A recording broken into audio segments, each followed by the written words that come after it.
ओम शांति। 30 दिसंबर 2023 की साकार मुरली है। प्यारे मीठे बाप दादा बच्चों से कहते हैं, मीठे बच्चे, शुभ कार्य में देरी नहीं करनी है।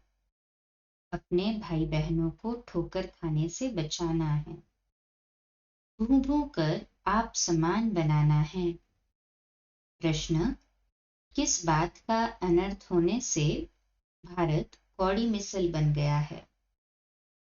उत्तर: सबसे बड़ा अनर्थ हुआ है जो गीता के स्वामी को भूल गीता ज्ञान से जन्म लेने वाले बच्चे को स्वामी कह दिया है।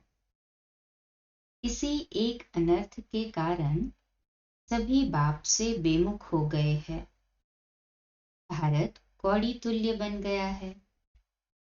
अब तुम बच्चे बाप के सम्मुख सच्ची गीता सुन रहे हो, जिस गीता से ज्ञान से इस गीता ज्ञान से ही देवी देवता धर्म स्थापन होता है।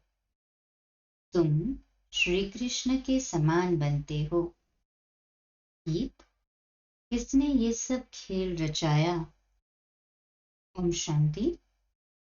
ब्राह्मण कुलभूषण बच्चे समझ गए हैं कि बरोबर हमको स्वर्ग में बहुत अपरम अपार सुख थे। हम बहुत खुशी में थे।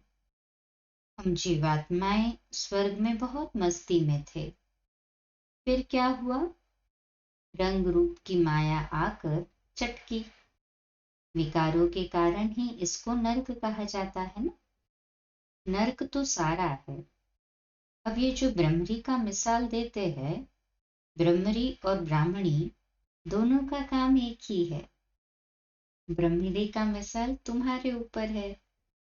ब्रह्मरी कीड़े ले जाती है, घर बनाकर उसमें कीड़े डाल देती है। ये भी नर्क है।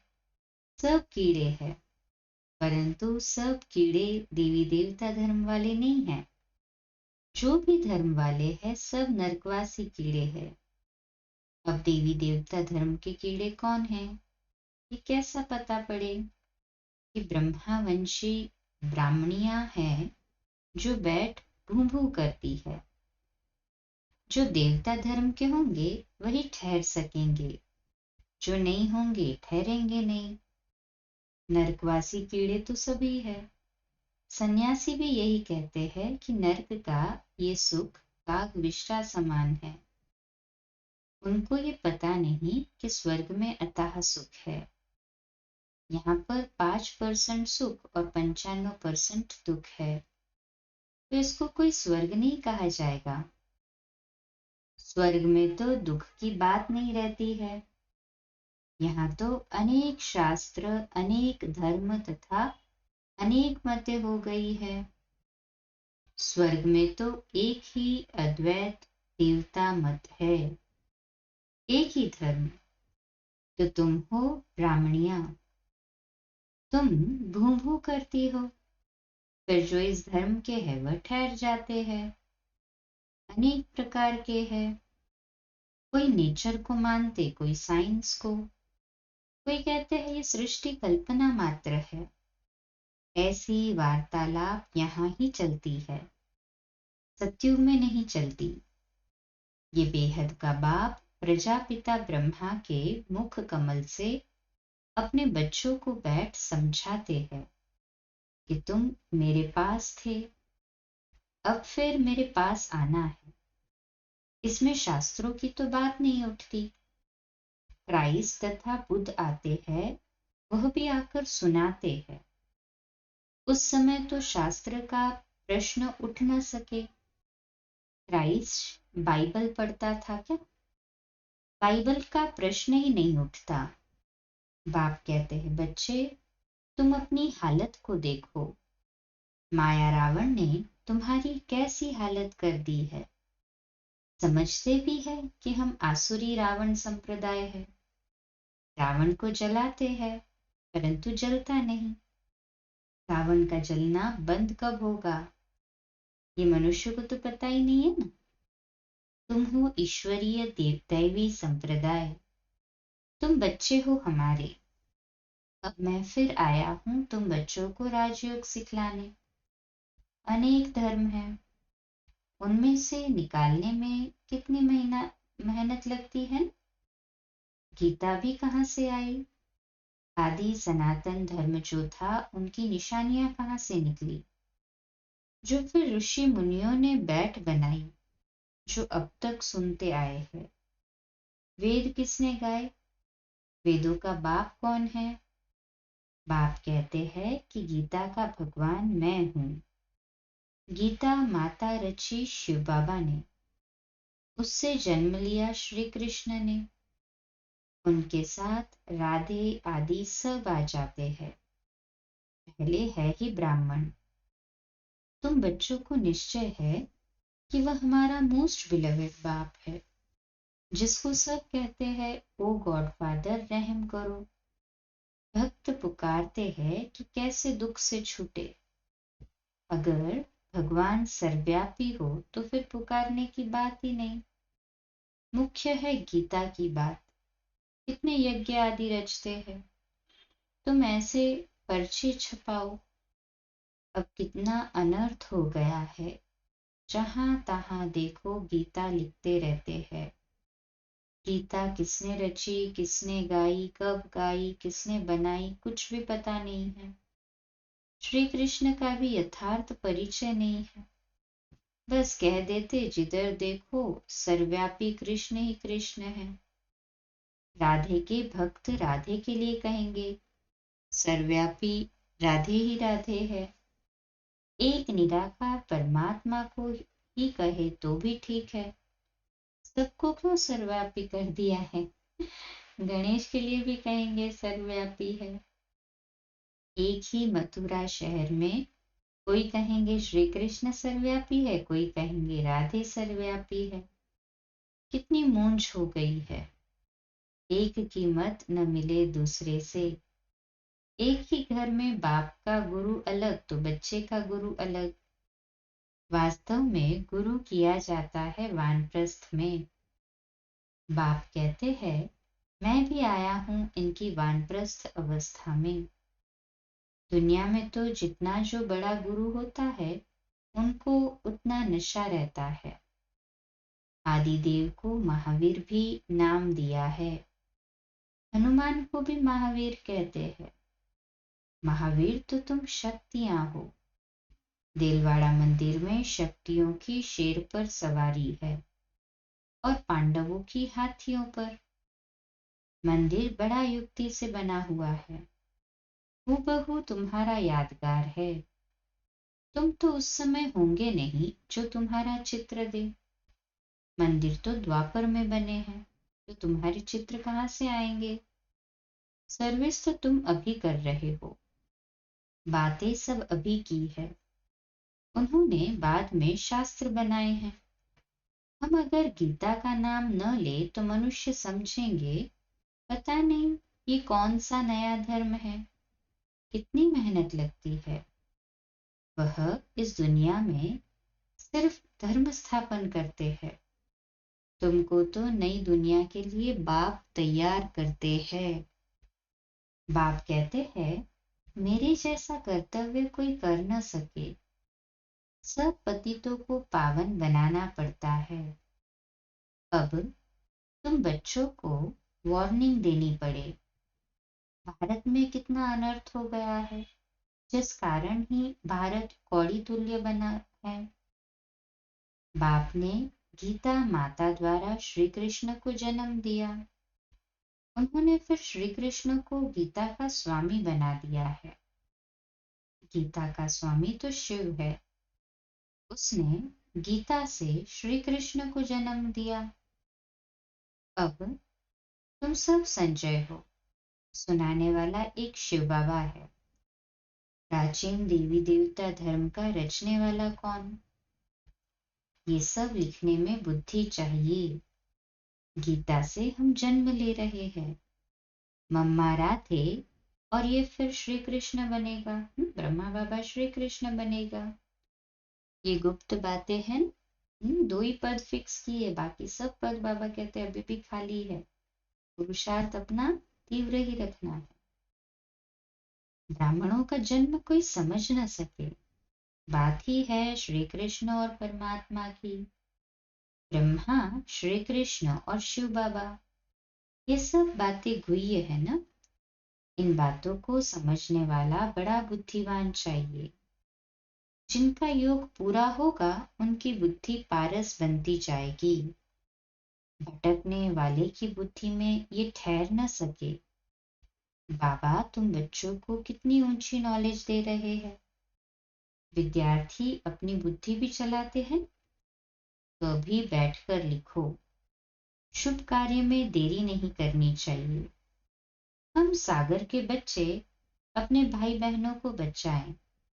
बेचारे ठोकर खाते रहते हैं।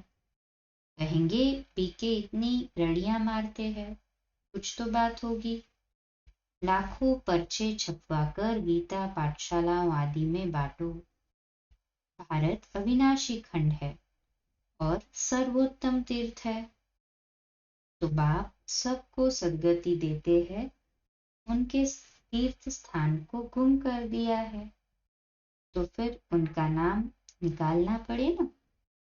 फूल चढ़ाने लायक एक शिव ही है, बाकी तो सब व्यर्थ है। बाबा क्लियर करते हैं। गीता पाठशालाएं तो बहुत है। तुम वेश बदल कर वहां जाओ, फिर समझे ये बीके होगी। ऐसे प्रश्न कोई पूछ न सके। अच्छा, तुम समझते हो कि शिव बाबा ब्रह्मा तन से बैठ ये बातें समझाते हैं। जो बाबा स्वर्ग का मालिक बनाने वाला है वह अभी आया हुआ है। जब तक ब्राह्मण न बने तब तक देवता बन न सके। ब्राह्मण कुल देवताओं से भी ऊंच है। सबकी आत्मा पावन हो रही है। तुम फिर नई दुनिया में पुनर्जन्म लेंगे। अच्छा, मीठे मीठे सिकिलदे बच्चों प्रति माता पिता बाप दादा का याद प्यार और गुड मॉर्निंग। रूहानी बाप की रूहानी बच्चों को नमस्ते। हम रूहानी बच्चों की रूहानी माता पिता बाप दादा को याद प्यार, गुड मॉर्निंग और नमस्ते। वाह बाबा वाह, शुक्रिया बाबा, शुक्रिया। रात्रि क्लास है 12 जनवरी 1969 का। तुम बच्चे एक बाप की याद में बैठे हो। एक की याद में रहना इसे कहेंगे अव्यभिचारी याद। अगर यहाँ बैठे भी दूसरे कोई की याद आती है तो व्यभिचारी याद कहेंगे। खाना पीना रहना एक घर में और याद दूसरे को करना, ये तो ठगी हो गई। भक्ति भी जब तक एक शिव बाबा की करते हैं तब तक अव्यभिचारी भक्ति हुई। फिर औरों को याद करना ये व्यभिचारी भक्ति हो जाती है। अभी तुम बच्चों को ज्ञान मिला है। एक बाप कितनी कमाल करते हैं। हमको विश्व का मालिक बनाते हैं, तो उस एक को ही याद करना चाहिए। मेरा तो एक। परंतु बच्चे कहते हैं शिव बाबा की याद भूल जाती है। वाह, भक्ति मार्ग में तो तुम कहते थे हम एक की ही भक्ति करेंगे, वही पतित पावन है। और तो कोई को पतित पावन नहीं कहा जाता, एक को ही कहा जाता है। वही ऊंच से ऊंच है। अभी तो भक्ति की बात ही नहीं। बच्चों को ज्ञान है, ज्ञान सागर को याद करना है। भक्ति मार्ग में कहते हैं आप आएंगे तो हम आपको ही याद करेंगे। तो ये बातें याद करनी चाहिए। हर एक अपने से पूछे, हम एक बाप को याद करते हैं या अनेक मित्र संबंधियों आदि को याद करते हैं। एक बाप से ही दिल लगानी है। अगर दिल और तरफ गई तो याद व्यभिचारी हो जाती है। बाप कहते हैं बच्चे माम एकम याद करो, फिर वहां तुम्हें दैवी संबंधी मिलेंगे। नई दुनिया में सभी नए मिलेंगे। तो अपनी जांच रखनी है कि हम किसको याद करते हैं। बाप कहते हैं तुम मुझ पारलौकिक बाप को याद करो। मैं ही पतित पावन हूँ। कोशिश कर और तरफ से बुद्धि योग हटाकर बाप को याद करना है। जितना याद करेंगे उतना ही पाप कटेंगे। ऐसा नहीं कि जितना हम याद करेंगे उतना बाबा भी याद करेंगे। बाप को कोई पाप थोड़ी ही काटने हैं। अभी तुम यहाँ बैठे हो पावन बनने लिए। शिव बाबा भी यहाँ हैं। उन्हें अपना शरीर तो है नहीं, लोन लिया हुआ है। तुम्हारी बाप से प्रतिज्ञा की हुई है, बाबा आप आएंगे तो हम आपके बन नई दुनिया के मालिक बनेंगे। अपने दिल से पूछते रहो। ये तो जानते हो बुद्धि योग की लिंक घड़ी घड़ी बाप से टूट जाती है। बाप जानते हैं लिंक टूटेगी, फिर याद करेंगे, फिर टूटेगी। बच्चे नंबरवार तो पुरुषार्थ करते ही है। अच्छी रीति याद में रहे तो इस डिनाइस्टी में आ जाएंगे। अपनी जांच करते रहो, डायरी रखो। सारे दिन में हमारा बुद्धि योग कहाँ कहाँ गया, तो फिर बाप समझाएंगे। आत्मा में तो जो मन बुद्धि है वह भागती है। बाप कहते हैं भागने से घाटा पड़ जाएगा। मुझे याद करने से बहुत फायदा है, बाकी तो नुकसान ही नुकसान है। याद करना है मुख्य एक को। अपने ऊपर खबरदारी रखनी है। कदम कदम पर फायदा, कदम कदम पर घाटा। 84 जन्म देहधारियों को याद कर घाटा ही पाया। एक एक दिन होकर 5000 वर्ष बीत गए, घाटा ही हुआ। अभी बाप की याद में रहे फायदा करना है। ऐसे विचार सागर मंथन कर ज्ञान रत्न निकालने हैं। बाप की याद में एकाग्रचित हो लगना है। कई बच्चों को कौड़ियां कमाने की चिंता रहती है। माया धंधे आदि के विचार ले आती है। धनवान को तो बहुत विचार आते हैं, बाबा क्या करे। बाबा का कितना अच्छा धंधा था, धक्के आदि खाने की दरकार ही नहीं थी। कोई व्यापारी आता था तो मैं पूछता था, पहले ये तो बताओ व्यापारी है या एजेंट हो। हाँ? हिस्ट्री में तुम्हें धंधा आदि करते बुद्धि का योग बाप से रखना है। अभी कलयुग पूरा हो सतयुग आता है। पतित तो सतयुग में जाएंगे ही नहीं। जितना याद करेंगे उतना ही पवित्र बनेंगे। प्योरिटी से धारणा अच्छी होगी। पतित न याद कर सकेंगे न धारणा होगी। कोई को तकदीर अनुसार समय मिलेगा, कोई को तकदीर अनुसार ही समय मिलता है। पुरुषार्थ करते हैं, कोई को समय ही नहीं मिलता, याद ही नहीं करते। जिसने जितनी कोशिश कल्प पहले की है उतनी करते हैं। हरेक का अपने से ही मेहनत, हरेक को अपने से ही मेहनत करनी है। कमाई में घाटा पड़ता था तो आगे कहते थे ईश्वर की इच्छा। अभी कहते हैं ड्रामा, जो कल्प पहले हुआ है वो होगा। ऐसे नहीं अभी 4 घंटा याद करते हैं तो दूसरे कल्प में जास्ती करेंगे। नहीं, शिक्षा दी जाती है। अभी पुरुषार्थ करेंगे तो कल्प कल्प अच्छा पुरुषार्थ होगा। तो जांच करो बुद्धि कहाँ कहाँ जाती है। मल युद्ध में बड़ी खबरदारी रखते हैं। अच्छा, रूहानी बच्चों को रूहानी बाप दादा का याद प्यार, गुड नाइट। धारणा के लिए मुख्य सार है, पहली पॉइंट, बुद्धिवान बनने के लिए याद से अपनी बुद्धि को पारस बनाना है। बुद्धि इधर उधर भटकानी नहीं है। बाप जो सुनाते हैं उस पर ही विचार करना है। दूसरी पॉइंट, भ्रमरी बन भू भू कर नरकवासी बने हुए कीड़ों को देवी देवता बनाने की सेवा करनी है। शुभ कार्य में देरी नहीं करनी है। अपने भाई बहनों को बचाना है। आज का मीठा वरदान है, समानता की भावना होते भी हर कदम में विशेषता का अनुभव कराने वाले विशेष आत्मा भव। विश्लेषण। हर बच्चे में अपनी अपनी विशेषताएं हैं। विशेष आत्माओं का कर्म साधारण आत्माओं से भिन्न है। हर एक में भावना तो समानता की रखनी है, लेकिन दिखाई दे कि विशेष आत्माएं हैं। विशेष आत्माएं अर्थात विशेष करने वाली, सिर्फ कहने वाली नहीं। उनसे सबको फीलिंग आएगी कि ये स्नेह के भंडार है। हर कदम में, हर नजर में स्नेह अनुभव हो, यही तो विशेषता है। स्लोगन। सृष्टि की कयामत के पहले अपनी कमियों और कमजोरियों की कयामत करो। सृष्टि की कयामत के पहले अपनी कमियों और कमजोरियों की कयामत करो।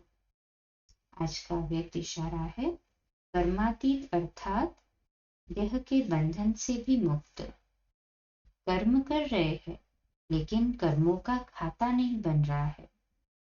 बिल्कुल न्यारे रहेंगे, कोई अटैचमेंट नहीं होगी। कर्म करने वाला अलग और कर्म अलग है। इस अवस्था में जास्ती बुद्धि चलाने की भी आवश्यकता नहीं है। संकल्प उठा और जो होना है वही होगा। संकल्प उठा और जो होना है फिर वही होगा। तो ऐसे कर्मातीत अवस्था की प्राप्ति के लिए पुरुषार्थ कर रहे हैं ना अभी सभी। मैं हैं जी बाबा।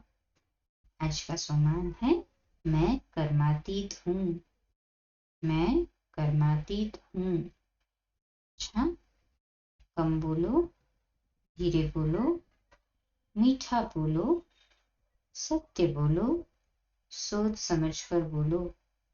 निमित्त भाव, निर्माण भाव, निर्मल वाणी।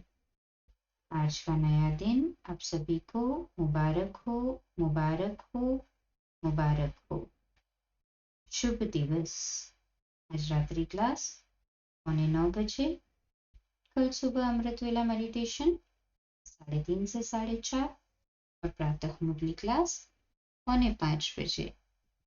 ओम शांति। शुभ दिवस।